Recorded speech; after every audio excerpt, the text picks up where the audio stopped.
ครับรับที่100 บาทขอขอบคุณครับที่ขอบคุณครับขึ้นไปยืนพี่น้องสงน้ำดำหัวผู้เฒ่าน้ำกัน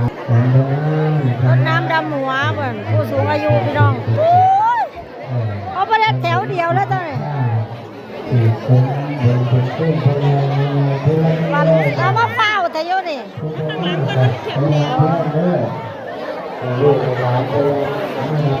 เอามาเฝ้าแท้มาเฝ้าแท้ตาทุกทายมูหรอก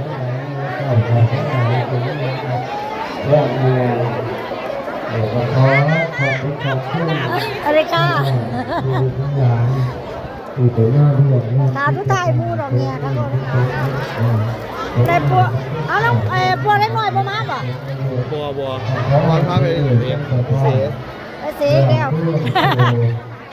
ขอบคุณแล้วก็ตัวของ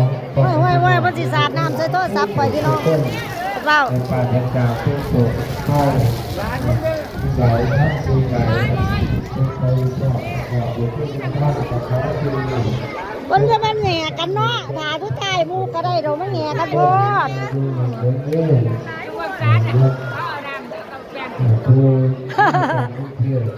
ไม่ยังละนั่นยังกันเอาแป้งเส้นเข่าตาใช่ป่ะเอาแป้งเข่าตากันได้ป่ะ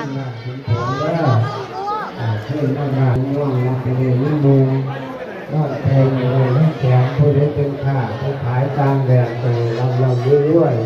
ทุกบ้านก็ขอให้ซื้อง่ายสายดีเป็นเศรษฐีมาเรื่อยๆแก่กันโพดสาธุนี่ล้านเบิกทุกคนเลยเก็บเอาหลายเด้อคนได้หลายก็เก็บเอาหลายจำไว้เด้อมื้อนี้เป็นบ่ให้ด่าบ่ให้เครียด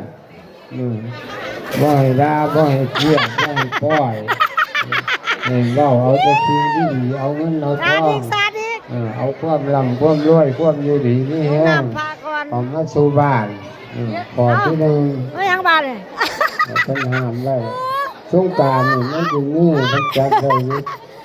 สมัยปู่ย่าหรือว่าสมัยพุทธกาลหรือว่า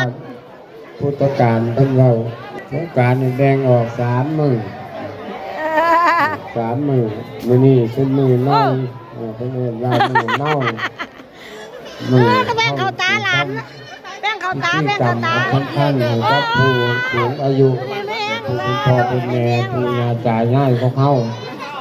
เป็นการตอบแทนบุญคุณเป็นความกตัญญูเป็นเครื่องหมายของดีความมั่งมีเป็นเครื่องหมายของเศรษฐีเป็นบอกว่าเนาะลูกไปล่ะลูกผู้ใดล่ะเดี๋ยวจักแล้วเพื่อนต้องในยังทางบรรยากาศสงน้ำดำหัวผู้เฒ่าบ้านเฮาพี่น้อง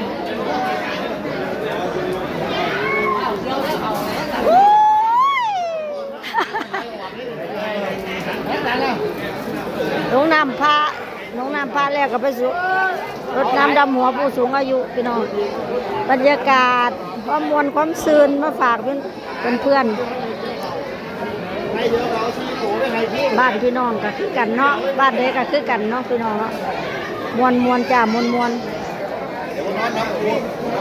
ยังแป้งเขาตาเด็กน้อยวะ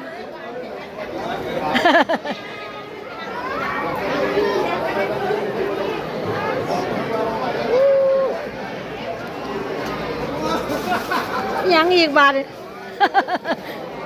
หดกระเด้งแล้วบาทยังงานนี่ยังล่ะแป้งเขาตาคือกันบ่เนี่ยเฮ้ยเขาตาอีกแล้วโอ้ย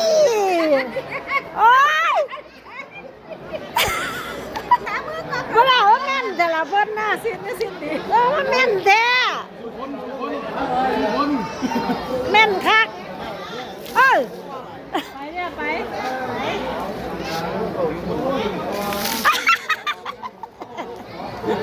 เดี๋ยวพาศาสตร์มาเดี๋ยวไปดูศาสตร์บรรยากาศมวนๆพี่น้องโอ้ยกายเฮ็ดสุดท้ายว่าคนหลายบรรยากาศมวนๆบรรยากาศมวนๆที่เทพประกอบแม่ที่ผ่านไป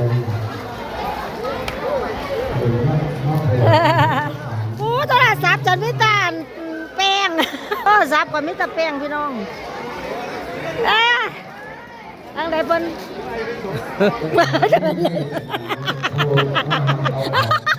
เอ้ย